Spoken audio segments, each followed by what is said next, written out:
Muy buenos días y ¿cómo están? Bueno, hoy vamos a hablar de una enfermedad también vinculada a neurotransmisores y vamos a explicar una enfermedad conocida, la esquizofrenia. El término esquizofrenia proviene del griego schizon, que quiere decir dividir, romper, escindir, y fren, que quiere decir mente, entendimiento. Es decir, esquizofrenia significa romper la mente, romper el entendimiento, romper nuestra realidad con el mundo que nos rodea y entonces verlo de una forma diferente. Es un conjunto de alteraciones de la psiquis que abarca trastornos mentales crónicos y graves. Fíjense que no es una entidad, es un conjunto de alteraciones de la psiquis, por eso hay varios tipos de esquizofrenia, caracterizadas por un conocimiento alterado de la realidad y conductas anormales para la comunidad. Esta es la característica principal. La persona tiene una distorsión de la realidad, no ve el mundo como es, sino como su mente le dice que debe ser. Y al mismo tiempo, pues entonces tiene una conducta anormal, porque vive en un mundo anormal, no es el mundo real en que vivimos todos, lo ve todo de forma diferente, lo ve todo de forma escindida, dividida, como dice el término esquizofrenia. La esquizofrenia es relativamente frecuente, alrededor del 1% de la población la sufre y comienza en personas jóvenes. Entre las personas sin hogar alcanza entre el 30 y el 40%. Ahora, en estas personas sin hogar, la esquizofrenia es porque son personas que viven sin hogar o viven sin hogar porque son esquizofrénicos. Yo prefiero pensar lo último, ¿no? Lo segundo, que es que la esquizofrenia los ha llevado a separarse del mundo que los rodea y vivir una vida totalmente separada de todo, una vida sin hogar, sin lugar donde estar, sin relacionarse con la sociedad. Es la forma que yo pienso, pero también pudiera ser que las personas que de una forma u otra se han visto excluidas de la sociedad tiendan a verla de una forma distorsionada. Cualquiera de las dos posibilidades puede ser. A pesar de que hay casos de demencia compatibles con esquizofrenia desde el antiguo Egipto, y esto aparece en el papiro de Evers, que ustedes saben, bueno, es el primer documento médico que existe, que tiene fue unos 1500 años antes de nuestra era, es decir, tiene alrededor de 3500 a 3600 años de antigüedad el papiro de Evers. Y allí se describía casos de demencia que corresponden con lo que actualmente se conoce como esquizofrenia. La enfermedad realmente, como se concibe hoy en día, fue descrita a mediados del siglo XIX como demencia precoz. Fue el nombre que le dieron, porque aparecía en personas jóvenes, al contrario de muchas otras demencias que aparecían ya en personas más ancianas. Pero no todos los que esquizofrénicos presentan demencia. Esto es algo también que hay que tener en cuenta.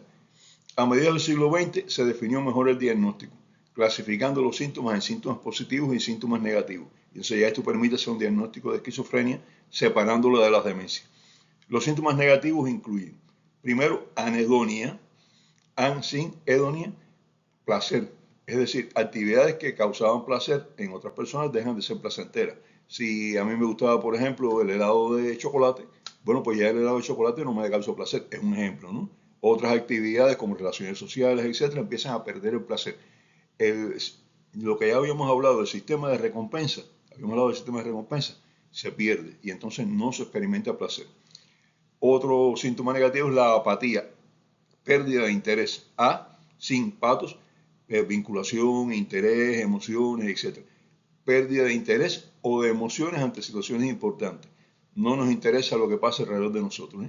A veces hay situaciones importantes, la pérdida de una persona querida, el nacimiento de un nieto, digamos, por ejemplo, bueno, o un hijo, y esas personas pues, ya no tienen interés. Esto tiene que ver también con el sistema de recompensa, hasta cierto punto.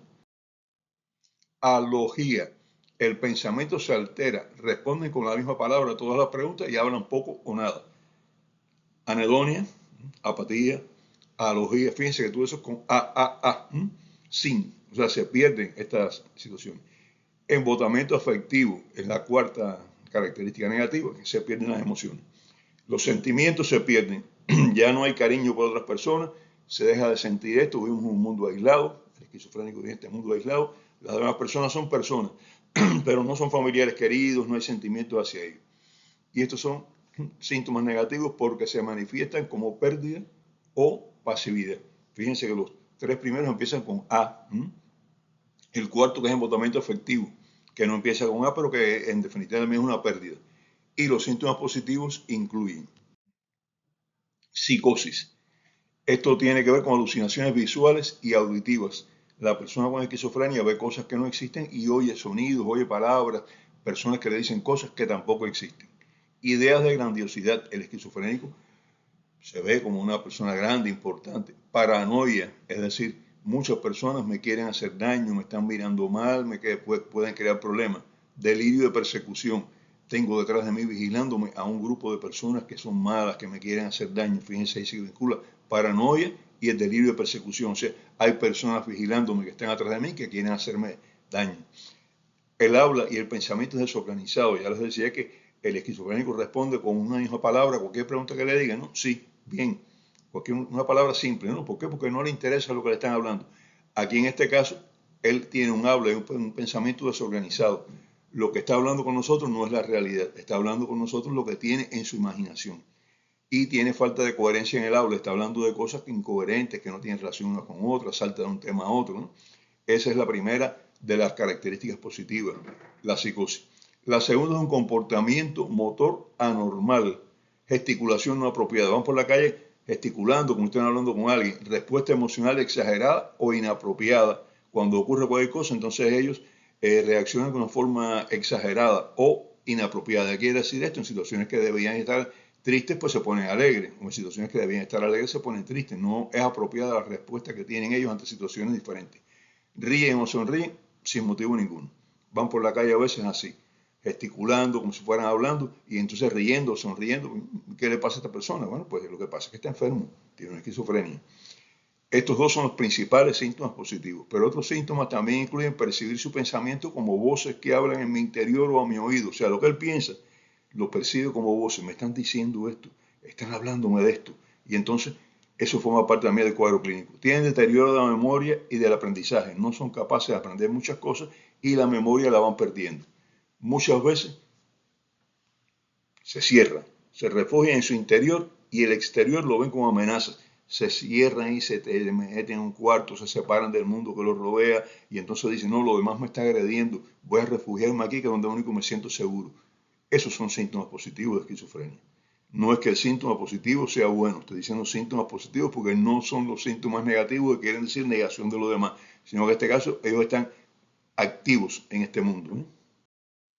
Los síntomas al inicio son más ligeros, la persona empieza con algunas cosas así, lo más frecuente es que empieza a veces con delirio de persecución, me están vigilando y me están viendo lo que yo digo, cuidado, no hables de eso, que están vigilando y están escuchando a ver qué decimos.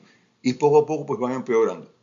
Aunque los pacientes tienen etapas donde todo mejora, parece estar normales, a veces el paciente esquizofrénico todo resolvió, usted habla con él, está perfectamente bien, no tiene síntomas ninguno, no tiene paranoia, le pregunta, ¿y la gente que te quería hacer daño? Ah, no, eso pasó ya, eso era la que yo estaba mal de la cabeza, pero eso se me pasó. Mira qué bien, mejoró. Pero después aparece de nuevo un periodo de empeoramiento con síntomas iguales que los anteriores. Estos pacientes a veces pueden tener actitudes violentas por mala percepción de la realidad, sobre todo cuando sienten que son agredidos por alguien. Alguien va a hablar con ellos y trata de acercarse, ellos perciben que esa persona está agrediéndolos y pueden tener una respuesta violenta. También hay otra situación, ellos empiezan a buscar un escape y el escape que es alcohol y drogas. Y el alcohol y drogas pueden empeorar la violencia en estos pacientes y sobre todo porque abandonan el tratamiento que tenían que hacer de forma adecuada, pues lo abandonan. Y el abandono terapéutico es frecuente en estos pacientes porque no perciben su enfermedad. Para ellos están bien. El mundo es el que anda mal, pero ellos están bien. En estudios realizados por neuroimagen, ustedes saben que la neuroimagen se ha desarrollado notablemente en estos momentos, ¿no? Se han observado alteraciones de la función en el lóbulo frontal y temporal y en el hipocampo. Lóbulo frontal del cerebro, lóbulo temporal que está aquí al lado, donde tenemos una serie de sensaciones también, el lóbulo frontal es del pensamiento y el hipocampo forma parte del cerebro que es silencioso, que nosotros no nos damos cuenta de que eso funciona, pero son parte de las funciones nuestras del cerebro antiguo, son funciones de relación, de sentimientos, etc. Y en estudios histológicos que se han hecho en esquizofrénicos fallecidos, se ha observado una mala distribución de las neuronas intercaladas, es decir, la que está entre la que recibe información y la que envía las órdenes para que se ejecuten en determinadas situaciones, la que está en medio, la que piensa, la que razona, la que toma decisiones en esas neuronas, bueno, pues se ha visto mala distribución de las neuronas intercaladas en la sustancia blanca de los lóbulos frontales. Y los lóbulos frontales es donde radica el pensamiento. Nosotros hemos llegado a ser seres humanos como somos por el desarrollo del lóbulo frontal. Si usted observa el cerebro de animales que no son humanos, por ejemplo, incluso un mono, el lóbulo frontal es mucho más pequeño. Acaba aquí así. El ser humano tiene un lóbulo frontal más desarrollado, ¿no? Esto posiblemente sea por redistribución de redes neuronales. O sea, las neuronas redistribuyen sus redes. Y esta redistribución puede estar relacionada con migración de neuronas o con apoptosis. O sea, algunas neuronas migran hacia otras áreas o algunas neuronas se suicidan por determinadas condiciones, por determinadas causas, porque sufren lesiones, porque tienen deterioro. Se ha encontrado atrofia en áreas del lenguaje, el área de Broca y el área de Wernicke. El área de Broca se encuentra en la parte inferior del lóbulo frontal y la de Wernicke en la parte superior del lóbulo temporal. La de Broca elabora el lenguaje, la de Wernicke lo percibe, entiende lo que le dicen, y la de Broca es la que elabora la respuesta. Ahí esta situación de atrofia neuronal en estos dos lugares puede explicar los trastornos del lenguaje de los esquizofrénicos. Se ha observado también aumento de los axones de neuronas que liberan glutamato en la circunvolución del hipocampo. Usted ha visto esto también. O sea, esas neuronas que liberan glutamato, ya hablaremos del glutamato, pues también se encuentran aumentados estos axones, se tienen más conexiones, se libera más glutamato, se liberan más áreas. La causa de esquizofrenia es desconocida. Se plantean una serie larga de teorías, entre ellas factores genéticos, porque se ha visto un poco más de incidencia en familia, factores inmunológicos, factores prenatales, factores sociales, uso de drogas, y se ha demostrado que el cannabis, la marihuana, que consideramos que es una droga ligera, que no causa adicción, que es fácil de eliminar, pues el cannabis se ha relacionado con la conducta de las personas y puede facilitar psicosis. Y esto pudiera estar relacionado hasta cierto punto con la esquizofrenia. El gluten dietético parece también tener relación, porque las dietas sin gluten mejoran los síntomas de los esquizofrénicos y cuando reintroducen dietas con gluten, empeoran.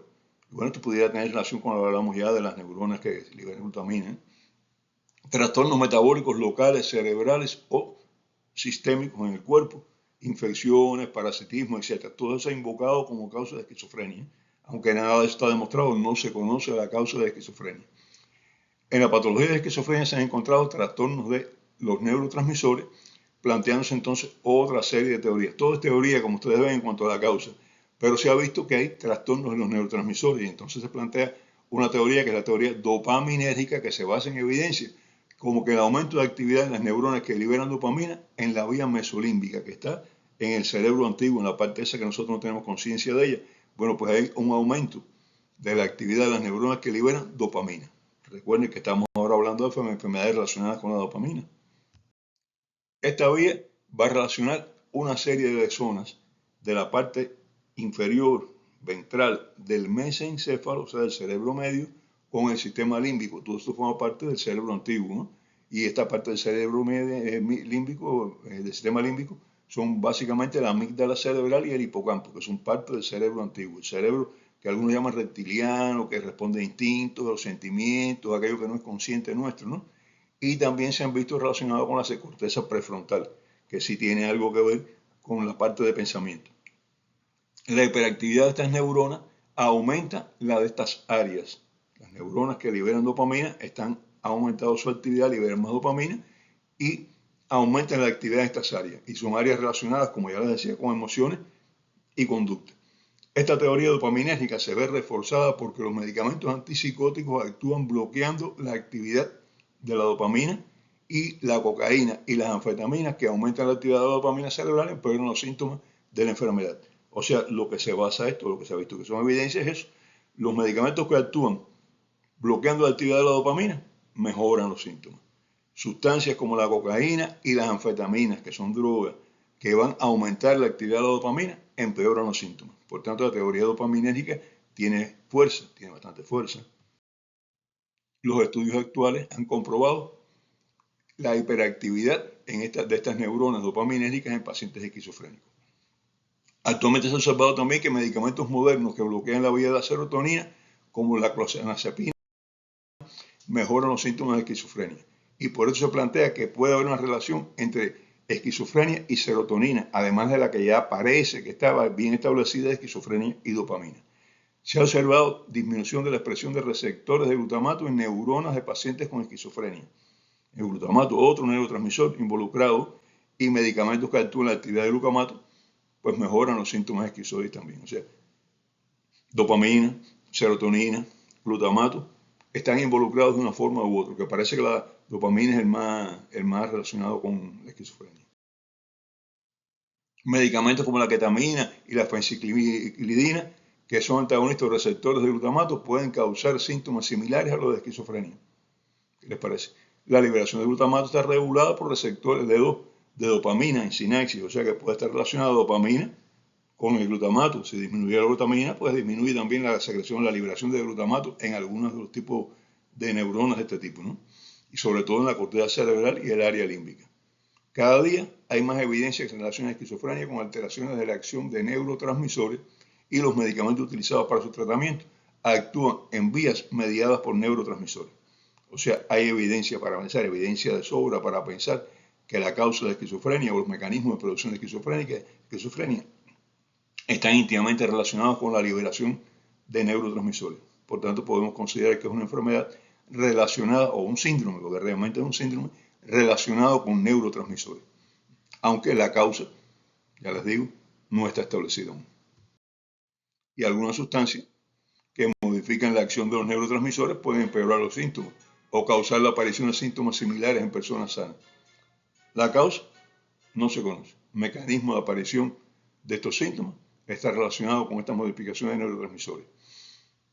¿Qué usted cree? ¿Mm? ¿Hay evidencia? Parece que sí, ¿no es verdad? Y bueno, ya los dejo hasta el próximo programa. Los espero. Muchas gracias.